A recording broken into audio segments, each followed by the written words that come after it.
কারণ এখন যখন আমরা রাজনীতি দেখি, সেই রাজনীতি হচ্ছে জাতীয় আন্তর্জাতিক ষড়যন্ত্রের রাজনীতি, সেই রাজনীতি হচ্ছে ক্ষমতা গ্রহণ আদায়ের ক্ষমতা পাওয়ার লোভের রাজনীতি, সেই রাজনীতি হচ্ছে যে কোনো সময় যে কোনো পরিস্থিতিতে আমি ঠিক এইটা তুলে ধরার রাজনীতি।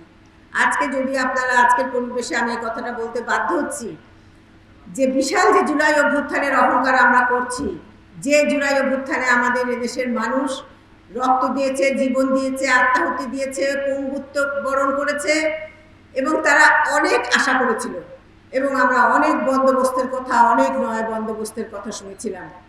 কিন্তু আমরা কি দেখছি? মানুষের সীমাহীন দুর্ভোগ, একেবারে অনিরাপদ অবস্থায় প্রত্যেকটা মানুষ দিন পার করছে। সে ব্যবসায়ী হোক, সে সাধারণ মানুষ হোক, সে ছাত্র হোক, কে কোথায় কখন কোন আঘাতে কি কারণে পর্যদস্ত হবে, মৃত্যুবরণ করবে কেউ জানে না। আমাদের মেয়েদের কথা তো আরো ভয়ঙ্কর, অনেক ভয়ঙ্কর আমাদের মেয়েদের অবস্থা, সেটা আপনারা নিশ্চয়ই দেখছেন।